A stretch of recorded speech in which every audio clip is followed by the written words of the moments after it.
Il-qorti ddikjarat l-artiklu ppubblikat mill-ġurnal Il-Mument dwar id-direttur tal-ħabs Alex Dalli bħala artiklu mhux libellus. Dan wara li Dalli kien fetaħ kawża tal-libell kontra l-ġurnalista Kristina Majra. L-artiklu kien jikkonsisti f'intervista ma' ex-priġunieri li diskriva kif l-ex direttur tal-ħabs Alex Dalli kien ftaħar li daħħal mentalità ta' biża' u terrur fil-faċilità korrettiva u din l-istess mentalità ħolqot atmosfera li kienet itwassal lil lat kbir ta' priġunieri f'xifer disprament.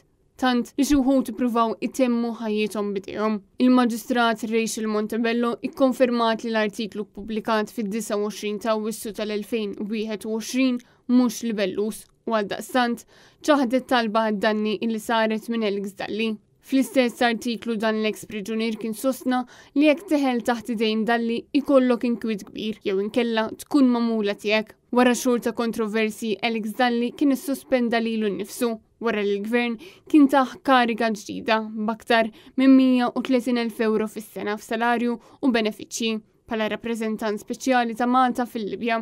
Il-qorti l-artiklu tal-ġurnalista Majra ġie meqjus li għandu interess pubbliku u li ma kienx libellus. Bl-ispejjeż kollha se jkollhom jitħallsu minn Alex Dalli.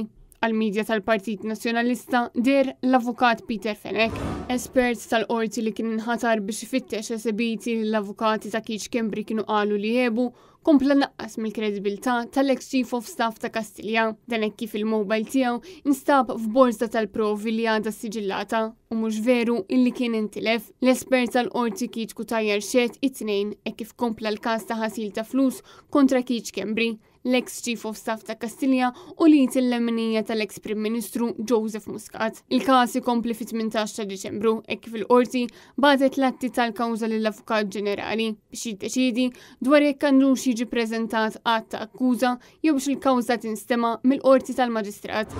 Raġel ta' 46 sena kien ikkundannat sentejn ħabs sospiżi għal 4 snin wara li ammetta li tajjar u qatel mara fil-Gżira u ġie multat 11,646 euro u kellu wkoll il-liċenzja tas-sewqan sospiża għal sentejn. Anthony Kirkhope kienet isuq il-karozza tiegħu b'veloċità ta' 140 km fis-siegħa fix-xatt tal-Gżira meta qatel lil Stephanie Rapa li kellha 30 sena. Il-qorti preseduta mill-Maġistrat Estrid May Grima minn barra li samet lil Kirkhope ħati tal-akkużi miġjuba kontrih, ordnat ukoll il-konfiska tal-vettura Nissan GTR. Il-prosekuzzjoni f'dan il-każ tmexxiet mill-Ispettur Jonathan Rensley. Sidien ta' pitbull ġew ordnati ħallsu danni ta' aktar minn 100,000 euro lil ġuvni li sofra ġrieħi permanenti meta kien attakkat minn kelb f'Bormla 5 snin ilu. L-inċident kien seħħ fl-20 ta' Awwissu tal-2018 meta l-vittma Jean-Claude Vella kellu 14 sena. Fil-qorti it-tifel kien irrakkonta kif il-kelb tfaċċa f'daqqa waħda qudiemu, qabadlu siequ l-leminija u waqgħu mal-art. Il-vittma kien intilef minn sensieħ ftit tal-ħin wara. L-imħallef Tony Abela wara li kkunsidra l-età żgħira tal-vittma, il-ġrieħi fiżiċi u psikoloġiċi li ġarrab u s-salarju attwali tiegħu bħala attendent ta' pompa tal-petrol ordna li titħallas li żagħżugħ din is-somma ta' aktar minn 100,000 euro.